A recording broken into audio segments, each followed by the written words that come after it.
जय हिंद दोस्तों। कैसे हैं आप लोग? उम्मीद करते हैं आप लोग अच्छे होंगे। तो दोस्तों आ, आज हम फिर से जियोग्राफी के 20 MCQs प्रश्न को लाए हैं और दोस्तों इस पे चर्चा करेंगे। तो 20 MCQs ऑब्जेक्टिव क्वेश्चन है दोस्तों, ये हमारा इंडियन ज्योग्राफी से है। तो दोस्तों हम बिना टाइम वेस्ट किए प्रश्न की ओर चलते हैं। तो यहाँ से हमारा आज का पहला प्रश्न स्टार्ट होता है। भारत में कितने समय कटिबंध है?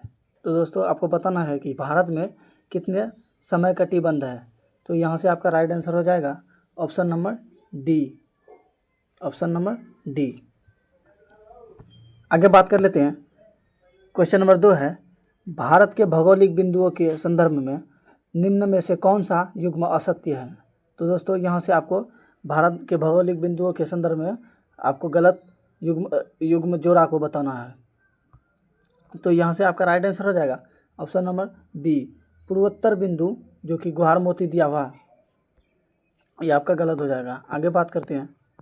यहाँ पर आपका एक्सप्लेनेशन भी दिया हुआ है, आप देख सकते हैं, जो कि एक्सप्लेनेशन में है पूर्वोत्तर बिंदु किबीथू अरुणाचल प्रदेश में है और ये आपका पश्चिम बिंदु जो है वो गुहारमती गुजरात में है। आगे बात कर लेते हैं। क्वेश्चन नंबर 3, भौगोलिक दृष्टि से भारत ग्लोब पर किस गोलार्ध में स्थित है? तो यहाँ से आपको बताना है कि भारत जो है ग्लोब के हिसाब से भारत के किस हिस्से में स्थित है। तो यहाँ से आपका राइट आंसर हो जाएगा option number D. Option number D, उत्तरी गोलार्ध में, उत्तरी पूर्वी गोलार्ध में स्थित है अपना भारत। इधर एक्सप्लेनेशन दिया हुआ है, आप लोग देख सकते हैं। एक्सप्लेनेशन में है भारत अक्षांश दृष्टि से उत्तरी गोलार्ध में तथा देशांतर दृष्टि से पूर्वी गोलार्ध में स्थित है। आगे बात कर लेते हैं। तो आगे प्रश्न है दोस्तों, क्षेत्रफल की दृष्टि से भारत का विश्व में कौन सा स्थान है? तो यहाँ पर आपको बताना है कि क्षेत्रफल की दृष्टि से भारत का विश्व में कौन सा स्थान है। तो यहाँ से आपका राइट आंसर हो जाएगा ऑप्शन नंबर डी, 7वां स्थान। ये हो जाएगा ऑप्शन नंबर डी। आगे बात कर लेते हैं, एक्सप्लेनेशन देख लेते हैं। क्षेत्रफल की दृष्टि से रूस सबसे नंबर 1 पे है, उसके बाद कनाडा, फिर चीन, फिर संयुक्त राज्य अमेरिका और ब्राज़ील, फिर ऑस्ट्रेलिया, उसके बाद हमारा प्यारा भारत देश 7वां स्थान पर है। आगे प्रश्न है, भारत का दक्षिणतम बिंदु पिगमेलियन पार्सन पॉइंट सुनामी की लहरों के कारण कब जलमग्न हो गया था? तो यहाँ से आपको बताना है कि भारत का दक्षिणतम बिंदु पिगमेलियन पार्सन पॉइंट सुनामी की लहर के कारण कब जलमग्न हो गया था? यहाँ से आपका राइट आंसर हो जाएगा ऑप्शन नंबर बी, 2004। इधर देख लेते हैं। ग्रेट निकोबार में 6 डिग्री 4 सेकेंड उत्तरी अक्षांश पर स्थिति पिगमेलियन या पार्सन पॉइंट सन 2004 में सुनामी की लहरों से टूटकर जलमग्न हो गया था। आगे बात कर लेते हैं। आगे प्रश्न है, कर्क रेखा भारत के कितने राज्यों से गुजरती है? तो यहाँ से आपका राइट आंसर हो जाएगा ऑप्शन नंबर बी, 8 राज्य से होकर गुजरती है। इन 8 राज्यों में दोस्तों सबसे नंबर 1 पे है गुजरात, उसके बाद राजस्थान, गुजरात, राजस्थान और मध्य प्रदेश, फिर छत्तीसगढ़, झारखंड, पश्चिम बंगाल, त्रिपुरा और मिजोरम। इन और कर्क रेखा दोस्तों आपको बता दें कि सबसे ज़्यादा जो पड़ता है वो छत्तीसगढ़ में पड़ता है, छत्तीसगढ़ में। आगे बात कर लेते हैं। आगे प्रश्न है, भारत की उत्तर से दक्षिण की वास्तविक दूरी और पूरब से पश्चिम की वास्तविक दूरी आपको बताना है। तो आपको बताना भारत की उत्तर से दक्षिण, ये रहा उत्तर से दक्षिण, और ये पूरब से पश्चिम का वास्तविक दूरी आपको बताना है। तो इस प्रश्न का राइट आंसर हो जाएगा ऑप्शन नंबर बी, 281। इधर आगे देख लेते हैं। उत्तर से दक्षिण की वास्तविक दूरी 3214 किलोमीटर है और पूरब से पश्चिम की वास्तविक दूरी 2933 किलोमीटर है। जब इसको दोस्तों आप कैलकुलेशन कीजिएगा तो ये 281 किलोमीटर आएगा, जब इसको आप माइनस में कीजिएगा तो। आगे बात कर लेते हैं। आगे प्रश्न है, भारत के किस राज्य में सबसे छोटे और सबसे बड़े दिन का अंतर न्यूनतम होता है? तो यहाँ से आपको बताना है भारत के किस राज्य में सबसे छोटे और सबसे बड़े दिन का अंतर न्यूनतम होता है। तो यहाँ से आपका राइट आंसर हो जाएगा ऑप्शन नंबर बी, केरल। आगे बात कर लेते हैं। एक्सप्लेनेशन दिया हुआ है, एक्सप्लेनेशन देख लेते हैं। केरल में सबसे छोटे व सबसे बड़े दिन का अंतर 45 मिनट होता है, जबकि लेह जो है लद्दाख में पड़ता है में यह अंतर 5 घंटे का होता है। ये सब आप लोग अच्छे से देख लीजिएगा दोस्तों, ये बहुत ही काम का चीज़ है। आगे बात कर लेते हैं। कर्क रेखा निम्न में से किस राज्य से होकर गुजरती है? तो यहाँ से आपको बताना है कि कर्क रेखा जो है राज्यों में से ऐसा कौन सा राज्य है जिससे कर्क रेखा होकर गुजरता है। तो यहाँ से आपका राइट आंसर हो जाएगा ऑप्शन नंबर ए, झारखंड। टिक कर देते हैं, आगे चलते हैं, इधर देख लेते हैं। कर्क रेखा भारत के 8 राज्यों से होकर गुजरती है, जैसे इनमें से गुजरात, राजस्थान, मध्य प्रदेश, छत्तीसगढ़, झारखंड, पश्चिम बंगाल, त्रिपुरा, मिजोरम। ये हमने पीछे भी देखा था। आगे चलते हैं। आगे प्रश्न है, भारतीय उपमहाद्वीप में कुल कितने देश हैं? तो यहाँ से आपको बताना कि भारतीय उपमहाद्वीप में कुल कितने देश हैं। तो यहाँ से आपको राइट आंसर हो जाएगा ऑप्शन नंबर सी, 5 राज्य।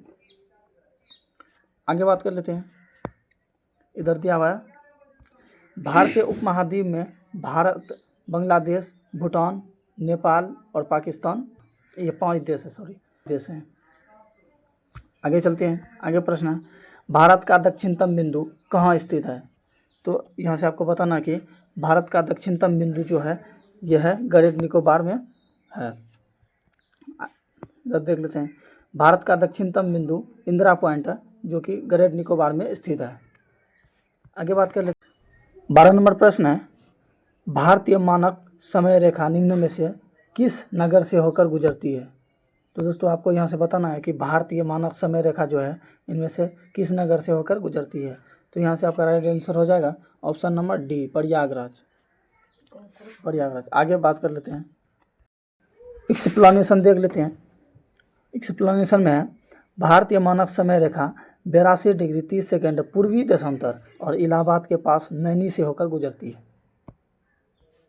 आगे प्रश्न है, निम्नलिखित प्रमुख भारतीय नगरों में से कौन सा एक सबसे अधिक पूर्व की ओर अवस्थित है? तो यहाँ से आपको बताना है कि कौन सा ऐसा भारतीय नगरों में से है जो सबसे अधिक पूर्व की ओर अवस्थित है। तो यहाँ से आपका राइट आंसर हो जाएगा ऑप्शन नंबर डी, लखनऊ। आगे बात कर लेते हैं। आगे है, इधर दिया हुआ है दोस्तों, हैदराबाद जो है कि 78 डिग्री 29 सेकेंड पूर्वी देशांतर में, और जो भोपाल है वो 77 डिग्री 30 सेकेंड पूर्वी देशांतर, और लखनऊ जो है 81 डिग्री पूर्वी देशांतर, और बेंगलुरु जो है 77 डिग्री 40 सेकेंड पूर्वी देशांतर। आगे बात कर लेते हैं। आगे प्रश्न है, निम्नलिखित में से कौन सा कथन असत्य है? तो यहाँ से आपको गलत वाला ऑप्शन बताना है। तो यहाँ से आपका राइट आंसर हो जाएगा ऑप्शन नंबर डी, मणिपुर राज्य की सीमा बांग्लादेश तथा म्यांमार की सीमा से लगती है। ये आपका गलत हो जाएगा। तो आगे बात कर लेते हैं, इधर एक एक्सप्लेनेशन देख लेते हैं। इधर है, मणिपुर राज्य की सीमा केवल म्यांमार से ही लगती है, जबकि मिजोरम राज्य की सीमा बांग्लादेश और म्यांमार दोनों से लगती है। आगे प्रश्न है, निम्न में से किस राज्य की सीमा बांग्लादेश से नहीं लगती है? तो यहाँ से आपको बताना है कि कौन सा ऐसा राज्य है जिसका सीमा बांग्लादेश से नहीं लगता है। तो यहाँ से आपका राइट आंसर हो जाएगा ऑप्शन नंबर डी, मणिपुर। इसका जो दोस्तों सीमा बांग्लादेश से नहीं लगती है। और इधर एक्सप्लेनेशन में है, बांग्लादेश की अंतर्राष्ट्रीय सीमा से लगने वाले भारतीय राज्य पश्चिम बंगाल है, और असम है, मेघालय है, और त्रिपुरा और मिजोरम है। आगे बात कर लेते हैं, कौन सा भारतीय राज्य की अधिकतम सीमा म्यांमार को स्पर्श करती है? तो यहाँ से आपको बताना है कि ऐसा कौन सा राज्य है जिसका अधिकतम सीमा म्यांमार को टच करता है। तो यहाँ से आपका राइट आंसर हो जाएगा option number D, Arunachal Pradesh. इधर बात कर लेते हैं। इधर है, म्यांमार की अंतर्राष्ट्रीय सीमा को स्पर्श करने वाले राज्य अरुणाचल प्रदेश, नागालैंड, मणिपुर, मिजोरम। इनमें से सबसे सर्वाधिक लंबी अंतर्राष्ट्रीय सीमा अरुणाचल प्रदेश से लगती है। उम्मीद करते हैं दोस्तों यहाँ से आपका इतना डाउट क्लियर हो गया होगा। अगर कोई भी डाउट अगर आपके मन में होगा तो कमेंट बॉक्स में अपना राय बता दीजिएगा, हम रिप्लाई सबको दे देंगे। आगे बात कर लेते हैं। आगे प्रश्न है, किसके द्वारा भारत श्रीलंका से अलग हुआ था? तो यहाँ से आपको बताना कि किसके कारण जो है कि भारत जो है श्रीलंका से अलग हुआ था। तो यहाँ से आपका राइट आंसर हो जाएगा ऑप्शन नंबर ए, पाक स्टेट। पाक स्टेट। इधर देख लेते हैं, इधर है भारत की स्थलीय भाग पाक जलडमरू मध्य के द्वारा श्रीलंका से अलग होता है। इसका नामकरण तत्कालीन मद्रास प्रेसिडेंसी के गवर्नर रॉबर्ट पाक के नाम पर दिया गया था। आगे बात कर लेते हैं। आगे प्रश्न है, भारत के निम्नलिखित किस राज्य में से किसके 3 तरफ अंतर्राष्ट्रीय सीमाएं स्थित है? तो यहाँ से आपको बताना है भारत के निम्नलिखित किस राज्य में से किसके 3 तरफ से जो है कि अंतर्राष्ट्रीय सीमाएं स्थित है। तो इस प्रश्न का राइट आंसर हो जाएगा option number D, Tripura. Explanation देख लेते हैं, इधर है त्रिपुरा राज्य 3 ओर से बांग्लादेश की अंतर्राष्ट्रीय सीमा से घिरा हुआ है। आगे बात कर लेते हैं। आगे प्रश्न है, जून माह में निम्न स्थानों में से कहां पर दिन की अवधि अधिकतम हो जाती है, लंबा हो जाता है? तो यहाँ इस प्रश्न का राइट आंसर हो जाएगा ऑप्शन नंबर ए, दिल्ली। ये हमारा आज का लास्ट प्रश्न है। इधर एक्सप्लेनेशन देख लेते हैं दोस्तों। पहले सूर्य के उत्तरायण होने के बाद से उत्तरी गोलार्ध में दिनों की अवधि उत्तर की अवधि से बढ़ जाती है। ये हमारा आज का लास्ट प्रश्न है। प्रश्न है, गुजरात के सबसे पश्चिमी गांव और अरुणाचल प्रदेश के सबसे पूर्वी छोर पर स्थित गांव के समय में लगभग कितने घंटे का अंतर होता है? तो यहाँ से आपको बताना है गुजरात के सबसे पश्चिमी गांव और अरुणाचल प्रदेश के सबसे पूर्वी छोर पर स्थित गांव के समय लगभग कितने घंटे का अंतराल, कितने घंटा का जो है कि अंतर है? तो ये इस प्रश्न का राइट आंसर हो जाएगा ऑप्शन नंबर बी, 2 घंटा का।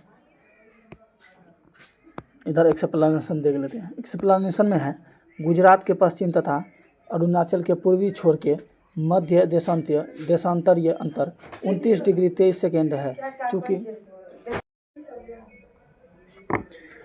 चूँकि 1 डिग्री देशांतर में 4 मिनट का अंतराल होता है, अतः लगभग 2 घंटे का अंतराल होगा। दोस्तों यहाँ से हमारा प्रश्न होता खत्म। तो दोस्तों वीडियो कैसा लगा? अगर वीडियो अच्छा लगा हो तो चैनल को सब्सक्राइब कर दीजिएगा। Thank you, love you all.